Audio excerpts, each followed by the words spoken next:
Ah, nice to get back to the great indoors, where the smell of urine isn't overwhelming, but suspiciously not completely gone. In the last sketch, we covered some of the laboratory findings you'll see in alcoholic hepatitis. But how exactly do people get to that point in the first place? In this sketch, we'll sit down for some relaxing music performed by the, robust Mallory twins and discuss three important forms of liver disease: alcoholic cirrhosis, non alcoholic cirrhosis, and Ray syndrome. Where does ethanol go first? Well, kind of everywhere, actually. It can be measured in the systemic circulation as blood alcohol concentration, and some of it ends up in the urine, sweat, and even your breath, which is why we can use a breathalyzer to detect it. The main way to get rid of alcohol, however, is to metabolize it in the liver. The first step is the conversion of ethanol to acetaldehyde. So over at the bar, we've drawn some ethanol spilled on the counter. And notice that the base of the first seat is, in fact, an aldehyde group. It's acetaldehyde. Acetaldehyde. Did you? Ethanol is converted to acetaldehyde via three enzymes: alcohol dehydrogenase, the cytochrome P450 system, and catalase. The cytochrome P450 system only kicks in when blood ethanol levels are high, and only about 5% of ethanol is metabolized by catalase. So let's focus on alcohol dehydrogenase, represented here by a rag, sopping up the excess ethanol spillage at the bar, metabolizing it, if you will. If you remember your organic chemistry, and Baby Jeebus knows that I certainly do not, so scratch that. If you can think back to high school chemistry, you'll notice that we're turning an OH group into a double bond O group. That means we're oxidizing. So we need something to reduce. NAD+ will do the trick. In the process of turning ethanol to acetaldehyde, NAD+ is converted to NADH. Since NAD+ is an electron carrier, at Sketchy, we represent it with an NAD+ electrolyte drink, which would probably help this dude over here. Gotta stay hydrated, my friend. I think that's enough for one night. Here's the skinny. NAD+ is a crucial ingredient for fatty acid beta oxidation as well, and there's only so much NAD+ to go around. So if you drink an excessive amount of alcohol and reduce the amount of NAD+ available, say goodbye to fatty acid breakdown, and say hello to fatty acid accumulation in the liver. Impaired beta oxidation is symbolized by the cracked beta fishbowl. We even threw in little oxidation bubbles. See? And the accumulation of fatty acids in the liver is embodied by the accumulation of, let's call them hefty, patrons at the bar. Geez, what's the rush? By the way, that intense hangover feeling that includes headache and nausea is caused by the buildup of acetaldehyde. Good thing we have an enzyme called acetaldehyde dehydrogenase, which converts acetaldehyde into acetate. Yet again, we've incorporated the chemical structure into the stool. And yet again, we're oxidizing. So we need to reduce even more NAD+. I'm telling you, the NAD+ is running low. So to sum up, the two steps in ethanol metabolism convert ethanol to acetaldehyde and subsequently to acetate. Over time, repeated ingestion of ethanol changes the liver. With a shortage of NAD+, the fatty acids build up and pretty much take over the liver. So on top of this liver-shaped grand piano, we've drawn in a lounge singer who's definitely on the chubbier side. This process is called fatty change or steatosis. Fatty change of the liver isn't specific to alcohol, but alcohol is by far the most common cause. On histology, you'll be able to see hepatocytes filled with vesicles of fat. These pale globs in the cytosol can be small, dubbed microvesicular steatosis, or really big, displacing the nuclei off to the side. This is called macrovesicular steatosis. It's like the liver is filled with a bunch of micro and macro fat globule polka dots. These changes are first seen in zone 3 of the acinus. Recall that hepatocytes form hexagonal units called lobules, each with a central vein that flows to the hepatic vein.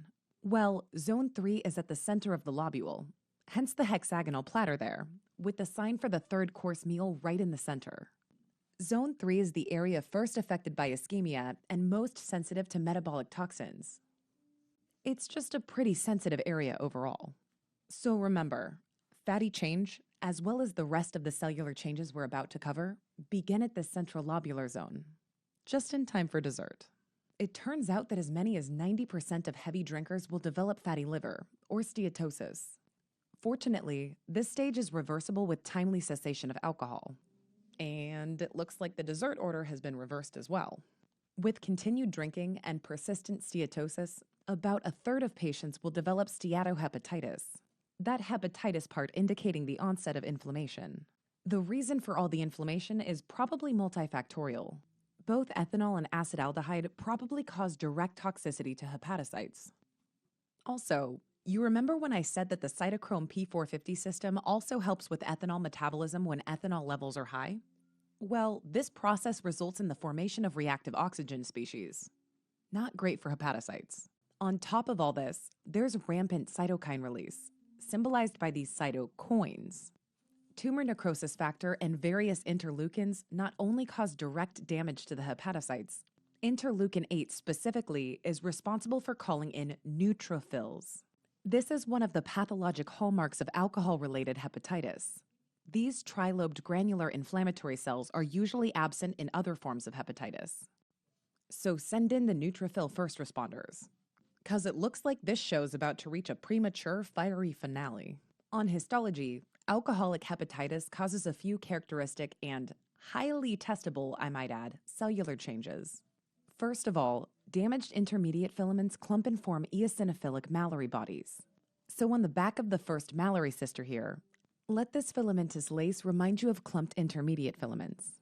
Under the microscope, Mallory bodies look like pink splotches inside the hepatocytes, just like the eosinophilic splotches of wax left behind by those inflammatory candles.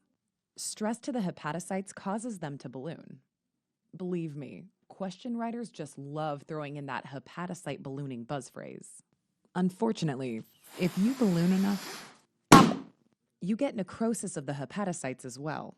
In the midst of all this toxic damage, hepatocytes start a wound healing process that involves activation of fibroblasts and collagen deposition. Remember that the highest toxic burden is in zone 3 of the hepatic acinus, which means right around that central vein. So it's no surprise that with alcoholic hepatitis, we see the start of fibrosis in zone 3 as well. In the middle of the sketch, the central blue column represents the central vein, and that plant growing around it should remind you of perivenular fibrosis. Now, the onset of alcoholic hepatitis can be quite sudden, usually after an episode of heavy drinking. Clinically, symptoms and lab abnormalities are pretty unpredictable and range from to oh my sweet nookie, that hurts. For most patients, expect to find fever and leukocytosis and a large painful liver, as well as other less specific findings, including weight loss, anorexia, and malaise. How about labs? Damaged hepatocytes start leaking enzymes into the circulation, specifically AST and ALT. In the setting of alcoholic liver disease, both can be elevated many times the upper limit of normal. Now, it's the ratio that's important. Even though ALT is more specific to hepatocytes, alcohol abuse preferentially increases AST, maybe because of mitochondrial damage, though we're not entirely sure. The net effect is an increase in both AST and ALT, with AST reaching twice the level of ALT, so 2 to 1. At Sketchy, we emphasize AST with a toast. A toast to elevated AST. And everyone knows you need at least 2 glasses for a proper toast. So remember, look for that 2 to 1 ratio. Gamma-glutamyl transpeptidase, or GGT, is a less specific marker, but will generally increase with chronic alcohol use. This increase is likely due to leakage of the enzyme from damaged hepatocytes, in combination with induction of the enzyme via the cytochrome P450 system. At Sketchy, GGT is symbolized by a recurring GGT gadget knife. Pretty handy for opening a wine bottle if the situation arises. Once again, the only way to halt the process is to stop drinking. And surprisingly, at this point, much of the damage is reversible. Even the fibrosis that's starting to form around that central vein. If it's in its early stages, that is. So let's douse that fire, shall we? See? Good as... well, it could be worse. In some patients, the initial central perivenular fibrosis seen in alcoholic hepatitis progresses to cirrhosis, a network of scarring that forms septa and nodules. This stage is reversible, maybe in its early stages. But in general, think of cirrhosis as an irreversible endpoint for these patients.